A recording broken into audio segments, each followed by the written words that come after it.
Selamat datang di Danau Matano. Danau yang berlokasi di Sorowako, Sulawesi Selatan ini merupakan danau terdalam di Asia Tenggara. Dengan pemandangan yang asri, udara yang segar, danau ini ternyata sangat dekat dengan area pertambangan. Kok bisa ya dekat dengan tambang, tapi area sekitar masih tetap terjaga dengan baik? Saya akan berkelana di sekitar Danau Matano ini. Tidak hanya itu, saya juga akan melihat bagaimana aktivitas pertambangan nikel di PT Vale Indonesia Tbk dan bagaimana PT Vale Indonesia memiliki kontribusi ke masyarakat sekitar. Ikuti saya di Kelana Indonesia.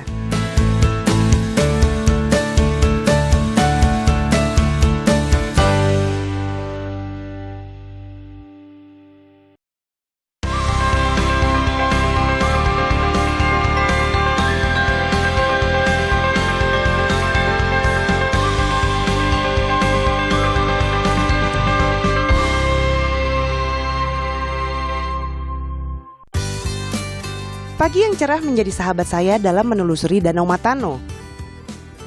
Perjalanan selama 45 menit menggunakan pesawat dibutuhkan untuk sampai ke Sorowako.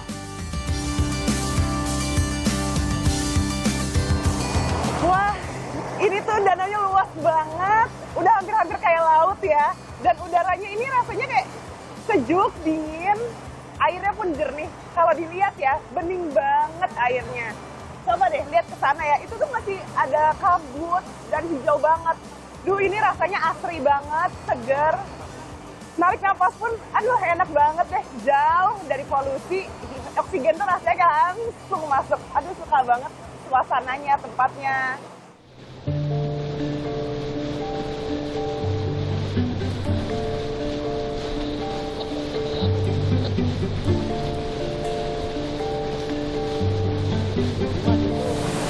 Ibu, ini tuh sejuk banget. Aku suka banget. Ini pertama kali di sini. Kalau di sini pasti pengennya semua lihat Danau Matano ya. Kalau bagi saya Danau Matano ini kalau dilihat aja udah tenang ya. Memberikan ketenangan sendiri. Luar biasa, memang cantik banget dan airnya jernih banget. Nah, ini loh pertanyaan aku. Air bisa sejernih ini, dekat pula dengan pertambangan. Apa yang dilakukan PT Vale sehingga air danau ini udah berapa ya? Berarti 54 tahun ya di sini. Bisa tetap bening kayak gini. Ya, inilah mungkin ini bagian dari kita juga ingin mempromosikan bahwa pertambangan berkelanjutan itu sebenarnya bisa dilakukan. Dan pertambangan itu bukan cuma segampang menggali dan menimbun. Ada proses panjang yang kita lalui. Nah, bagi saya, bagi PT Vale, kita dianugerahkan oleh Tuhan dengan danau secantik ini, terus dengan sumber daya alam nikel yang begitu baik, maka tentu punya tanggung jawab moral ya. Kita harus jaga betul kualitas air Danau Matano. Jadi kalau pengunjung yang datang lihat kualitas air Matano, ini sebenarnya bekas air tambang yang sudah dikelola. Bekas air tambang, tapi Ya. masih bisa jernih kayak gini ya. Ya. Tapi kalau untuk air danaunya sendiri, ada pemeriksaannya nggak sih? Atau Pasti ya. Dari pemerintah kan juga selalu mengecek kan compliance-nya kita. Jadi baku pasti. mutunya tetap terus terjaga di Ya. situ ya. Nah, untuk kita lihat nih, Ya. bener nggak sih jernihnya? Pada saat kita menyelam, pasti langsung kerasa dong. Pasti, ya. Jadi kita akan lihat sampai ke dalam. Sampai ke dalam. Langsung ya. Langsung. Oke, Bu.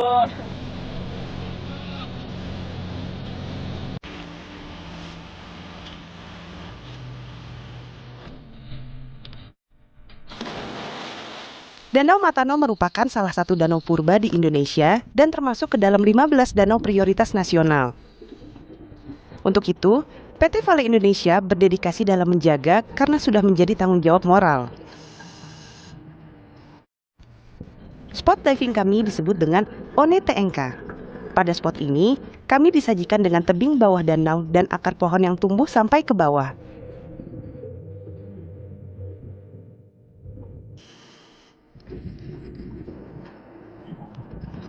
Di balik tebing-tebing ini, hidup juga hewan endemik Danau Matano, seperti ikan hingga kepiting. Ini adalah kali pertama saya diving di kedalaman danau. Dengan air yang sejernih kaca, melihat ikan yang berenang ria membuat saya nyaman dibuatnya. Seakan-akan danau ini berbicara dan berkata, "Jangan lupa kembali ya." Tidak jauh dari ONE-TNK terdapat goa air. Kenapa dinamakan goa air? Karena goa ini hanya bisa masuk dengan berenang melalui mulut goa. Jika air sedang pasang, mulut goa akan tertutup oleh Danau Matano. Interior goa air sama dengan goa pada umumnya, berisi stalaktit dan stalagmit. Uniknya, di atas goa terdapat lubang yang dapat kita daki melalui jalur kecil di luar goa.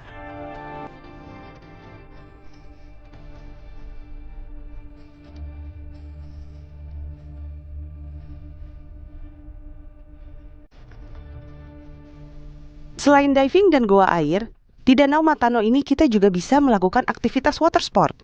Salah satunya bermain kano. Sambil main kano, saya juga dapat melihat panorama Danau Matano yang sangat menarik. Hamparan yang luas membuatnya seperti lautan dengan dataran berbukit di sisi lain.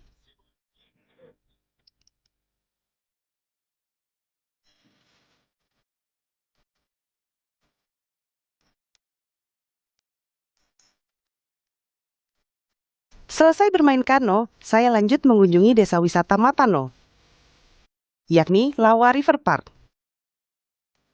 Yang menarik perhatian saya adalah bagaimana air sungai yang dingin banget bermuara di Danau Matano yang airnya cenderung hangat.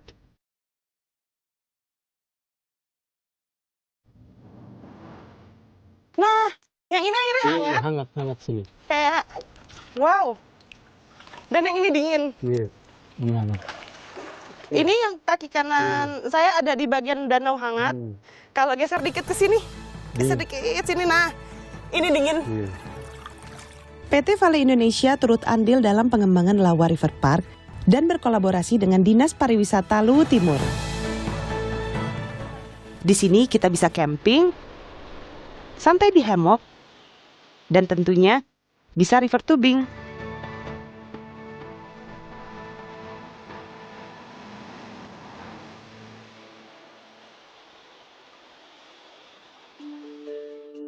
Salah satu destinasi wisata di Desa Matano ini, Bura-Bura.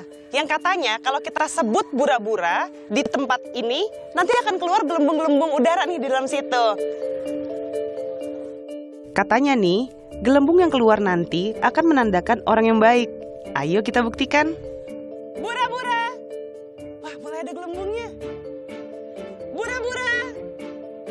Bura-Bura, bura-bura, bura. Nah, jadi udah terbukti nih kalau udah keluar gelembung, berarti yang menyebutkan kata Bura-Bura itu orang baik. Selain air danau yang bersih, kualitas udara di sekitar area pertambangan juga sangat terjaga. Saya bertemu dengan Deputi CEO PT Vale Indonesia yang juga merupakan putra lokal Luwu Timur. Halo Pak Abu. Halo. Apa kabar? Kabar baik.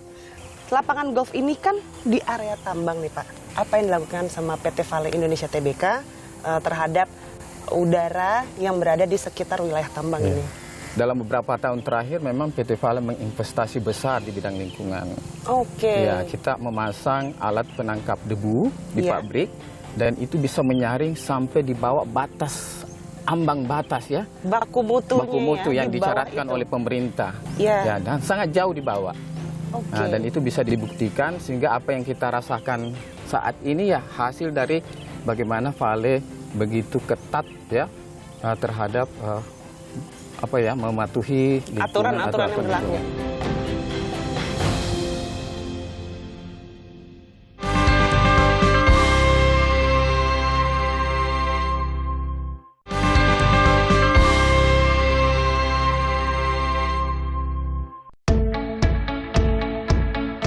Pertambangan nikel PT Vale Indonesia Tbk telah berlangsung sejak 1968 dan menjadi bagian dari Vale yang berpusat di Brazil.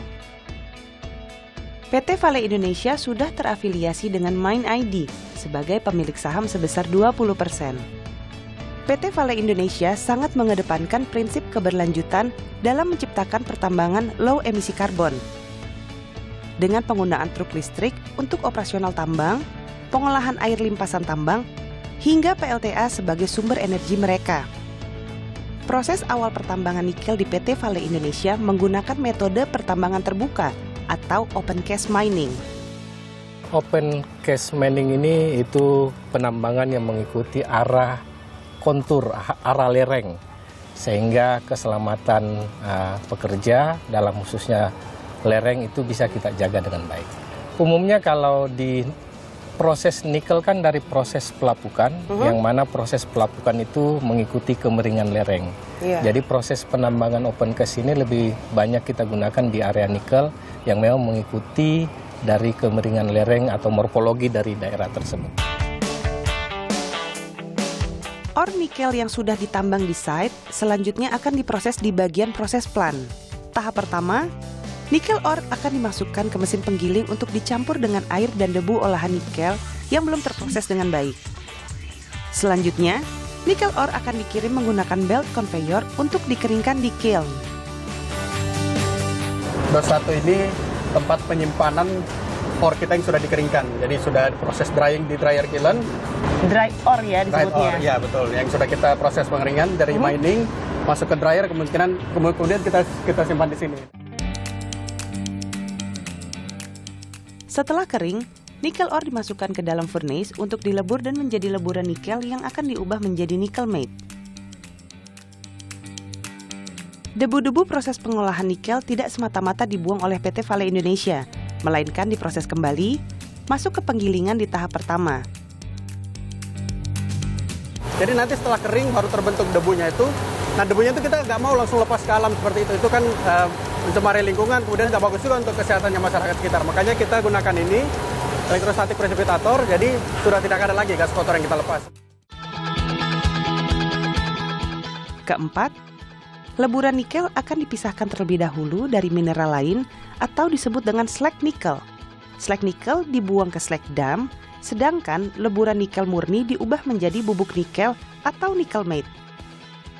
Terakhir, nickel matte siap untuk dikirim. Seperti yang dijelaskan di awal, proses tambang dan peleburan nikel di PT Vale Indonesia didasari oleh prinsip keberlanjutan. Usaha low emisi karbon ini berawal dari PLTA, di mana PT Vale Indonesia memanfaatkan air Danau Matano untuk sumber daya listrik operasional tambang. Terdiri dari 3 PLTA, Larona, Balambano, dan Karebe. Air Danau Matano tetap terus mengalir menjadi sumber energi bagi PT Vale Indonesia, bahkan masyarakat sekitar. Semua suplai listrik ke Kabupaten Luwu Timur adalah berasal dari Vale Indonesia. Dulu itu sampai sekitar 150-200 km dari lokasi ini, itu kita suplai juga. Dan sekarang karena PLTA Posa sudah boleh masuk, sehingga sumber untuk Kabupaten Luwu Timur ini terbagi 2. Ada yang dari PLN, ada dari Vale lewat PLN. Kira-kira gitu. Selain PLTA, penggunaan truk listrik juga menjadi salah satu bentuk usaha pertambangan rendah emisi karbon. Dengan kapasitas baterai sebanyak 530 kWh, daya tempuh truk listrik ini mencapai 170 km dan durasi pengisian baterainya hanya membutuhkan waktu 90 menit. Yang paling menarik adalah jika biasanya para pekerja tambang didominasi oleh laki-laki, PT Vale Indonesia sangat mendukung prinsip diversity, equity, dan inclusion, di mana operator truk listrik ini adalah seorang wanita. Menurut Bu Yuli bagaimana tuh kesempatan yang diberikan PT Vale untuk berkarya nih sebagai perempuan? Menurut Bu Yuli seperti apa? Semuanya menurut saya untuk sekarang ini PT Vale sangat membuka lebar kesempatan buat perempuan wanita untuk mengembangkan karirnya berkarya di PT Vale. Buktinya bahwa yang selama ini alat yang diyakini bahwa hanya pekerja lelaki yang bisa bawa, itu diberikan kesempatan juga buat wanita untuk training dan mengembangkan diri di alat tersebut. Merasa keren nggak sih kayak nyetirnya mobil besar nih gitu? Ada nggak sih perasaan seperti itu? Pasti kan Mbak, yang tadi yang operator, semua operator itu laki-laki, terus kita dikasih kesempatan, jadi senang gitu Mbak. Tidak sampai di situ, prinsip keberlanjutan yang dicanangkan oleh PT Vale Indonesia juga sampai ke pengolahan air limpasan tambang. LGS ini dibangun untuk ini, penampungan air, untuk mengendapkan sedimen dari air tambang. Kita mencoba PT Vale itu setelah 54 tahun beroperasi, sampai hari ini, air Matano itu masih jernih Mbak. Masih jernih. Ya, salah satu yang kita buat adalah LGS ini. Di sini ada empat kompartemen bahan. Ya. Kompartemen A, B, C, sama D. Jadi masing-masing di kompartemen ini kita endapkan setelah kita treatment. Kita treat dengan chemical yang namanya ferrosulfat. Kita men-treat air, kemudian di sana kita sampling, memasukkan chemicalnya, kemudian masuk ke labirin. Dan ini produk akhir ini, Mbak. Ini udah produk akhir yang akan keluar ke danau. Dilepas ke danau. Inilah alasan kenapa air yang keluar dari sini tetap jernih dan Danau Matano udah berpuluh-puluh tahun. 54 tahun 54 sampai tahun. detik ini masih jernih, Mbak. Masih jernih. Masih jernih. Setelah seluruh proses penambangan selesai, hingga bagaimana PT Vale Indonesia mengolah debu dan air limpasan tambang menjadi bersih kembali, PT Vale Indonesia juga menerapkan good mining practices dengan usahanya merawat bibit pohon di nursery park untuk ditanam kembali di lahan bekas tambang yang direklamasi. Kurang lebih sekitar 90 jenis tanaman yang ada sekarang ini. 90 jenis itu termasuk tanaman-tanaman yang memang endemik dari wilayah sini ya Pak? Ya, sebagian tanaman endemik, sebagian tanaman dari luar dan termasuk tanaman-tanaman pionir ini itu yang cocok, yang bisa hidup di lahan pasca tambang. Proses pembibitan itu seperti apa sih? Pembibitan dari nursery itu pertama yaitu pengambilan benih dan anakan dari lahan pasca tambang termasuk lahan hutan yang masih alami. Kalau kita ngambil benih, ya kita semai, baru nantinya diperbanyak mulai dari greenhouse, penyemaiannya, penyapihan, baru pindahkan ke set area pemeliharaan dan penyortiran, pemupukan. Setelah ketinggian sekitar 20-30 cm dipindahkan ke open area. Ini ya open area yang sekarang ini. Supaya tanaman itu distreskan jika kena, maksudnya disinari matahari 100% full. Jadi nantinya kalau dia sudah dibawa ke ke lapangan yang reklamasi, tanaman itu tidak stres lagi. Bibit-bibit yang sudah siap ditanam tadi akan dibawa ke hutan reklamasi untuk dirilis kembali. Hutan reklamasi ini disebut dengan Himalaya karena lokasi ini merupakan dataran yang paling tinggi. Di sini saya akan bertemu dengan Ibu Erlin sebagai Junior Reclamation Engineer. Ini pohon apa namanya? Ini namanya agatis. Agatis. Iya. Agatis ini dia sejenis pohon apa ya kalau di sini dibilangnya? Kalau di sini tanaman lokal ya. Tanaman lokal atau disebut nama latinnya Agatis damara ya. Ini tanaman lokal yang kita tanam di sini itu ada sekitar 20 jenis. 20 jenis tanaman lokal. Tanaman lokal. Beda lagi tanaman pionirnya. Tanaman pionir itu bisa masuk kayu hitam, sengon. Katanya hutan reklamasi ini sudah 16 tahun setelah direklamasi. Betul seperti itu ya Bu ya? Iya benar Adehana. 16 tahun di sini sudah kayak hutannya. Wah, ini udah benar-benar hutan dan nggak kelihatan kalau sebelumnya bekas lokasi tambang atau area yang telah ditambang. Iya. Dan terasa padat sekali dengan pohon-pohonan yang pohon tinggi. Ini pakis bukan yang pendek-pendek ini? Iya, pakis nih ada. Banyak kayak sudah padat sekali aja gitu.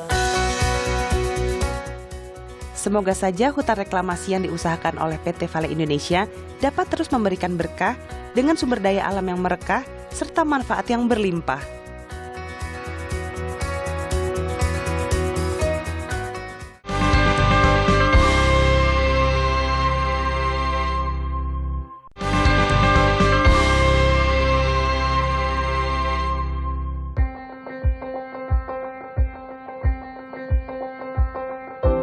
Luwu Timur memiliki 4 kecamatan yang didukung dan diberdayakan langsung oleh PT Vale Indonesia, yakni Kecamatan Nuha, Towuti, Wasuponda, dan Malili. Dari 4 kecamatan tersebut, PT Vale Indonesia memfasilitasi pemasaran produk UMKM dengan menghadirkan Galeri Kareso Anatoa sebagai pusat oleh-oleh khas Luwu Timur. Galeri ini dikelola oleh BUMDesma, badan usaha milik desa bersama. Nah ini kalau dilihat-lihat keripiknya macam-macam. Ini dari hasil kebun wilayah mereka masing-masing di setiap kecamatan itu? Nah kurang lebih banyak yang dari kebun juga. Program kedepannya kami itu semoga bahannya pun dari UMKM sendiri. UMKM sendiri di sini. Oke, sukses terus buat UMKM di sini ya. Iya. Tidak jauh dari galeri, terdapat Panti Sehat HIPHO, Himpunan Penggiat Herbal Organik. Di sini saya ikut belajar membuat minuman herbal. Di sini kami sudah siapkan, ini ramuan untuk hipertensi. Ini kumis kucing, ini meniran, kunyit, daun pandan, temulawak, dan daun salam. Cara buatnya ternyata mudah.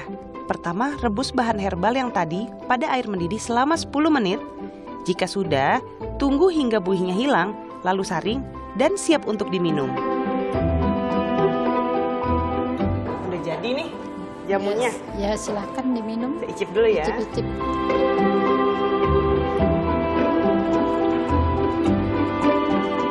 Kuat ya rasa pahitnya. Kalau yang ingin agak sedikit manis, berarti bisa tambah madu atau gula merah.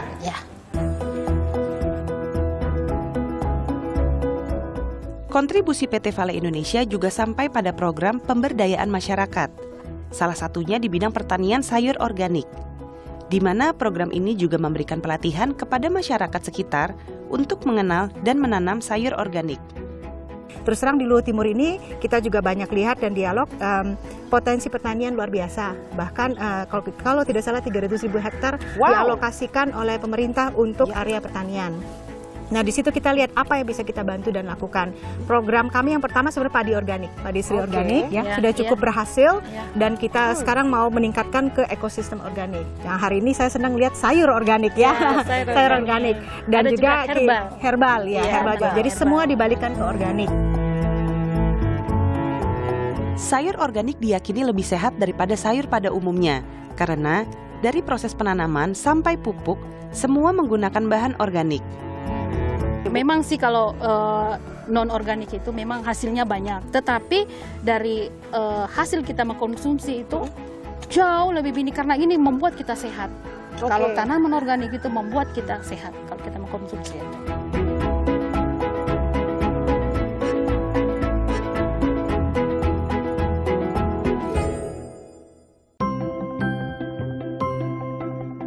Pada penanaman padi, PT Vale Indonesia juga memberikan pelatihan tentang metode untuk menanam padi organik. Nah, kalau untuk sistem bertaninya ini sendiri, saya dengar katanya pakai sistem SRI gitu ya? Iya, metode SRI organik. Itu metodenya kayak gimana sih? Metode SRI organik itu metodenya itu kita bibitnya tanam 1 biji, umur 1 minggu. 1 minggu kita sudah tanam dan menggunakan air tidak terlalu banyak airnya. Sama seperti ini. Kayak nggak terlalu banyak nih kayak gini banyak, ya? Iya. Oke. Kemudian setiap minggu kita semprot mol. Mol tuh yang tadi? Mol yang tadi itu, semprotan itu. Anti hama, berikut pupuk gitu ya? Pupuk itu, termasuk pupuk. Termasuk pupuk dan anti hama? Anti hama, iya. Pengendalian hama. Pengendali hama, iya. Itu. Dan salah satunya juga penyiangan seperti ini menggunakan kasrok. Itu metode SRI SIMU itu. Tidak hanya sayur dan padi saja yang organik. Ternyata peternakan ayam juga dapat dilakukan secara organik. Terus Bang, bedanya kita beternak ayam secara organik dan non-organik itu seperti apa nih Bang? Kalau di pokoknya sih di bagian pakannya. Pakannya ya? Ya, pakannya dan minuman herbalnya. Oh, mereka ada minuman herbal juga? Iya, minum jamu. Dari apa? Jamu? Wah, nggak kalah ya. Manusia kan ada minum jamu nih, ayam juga minum jamu. Iya. Dari apa tuh isi jamunya? Isi jamunya kita pakai rimbang-rimbangan seperti kunyit, jahe, temulawak, kencur, dan lain-lain, masih banyak lagi campurannya. Kotoran ayam-ayam organik ini ternyata dapat dimanfaatkan kembali menjadi pupuk yang begitu sehat bagi tanaman. Anak-anak muda di sini belajar mengembangkan penanaman sayur hidroponik serta media tanah dengan memanfaatkan kotoran ayam organik. Untuk kotoran ayam itu kami jadikan pupuk untuk tanamannya di tanah. Kemarin sempat kami tanam kangkung. Kangkung? Untuk di tanah. Jadi kami memanfaatkan kotoran ayam yang dibawa tadi untuk itu tanaman kangkung itu. Peternakan dan pengelolaan tanaman hidroponik ini dikelola oleh kelompok yang bernama Woliko dan rata-rata anggotanya merupakan penyandang disabilitas. Akan tetapi, PT Vale Indonesia tidak lupa untuk tetap memberikan pemberdayaan karena keterbatasan bukanlah hambatan untuk terus maju dan berkarya. Banyak sekali hal-hal yang bisa saya pelajari dalam berkelana di Sorowako. Melihat secara langsung upaya luar biasa yang dikerahkan PT Vale Indonesia untuk pemberdayaan dan tentunya untuk merawat alam Sorowako yang menakjubkan. Selesai sudah perjalanan saya dalam berkelana di Sorowako. Dari menyusuri Danau Matano, proses tambang, PLTA Balambano, hingga Galeri UMKM Kareso, PT Vale Indonesia Tbk terbukti berhasil menciptakan usaha dari hasil bumi yang digali menjadi arti dari kontribusi. Saya, Hanal Zahra, terus ikuti Kelana Indonesia.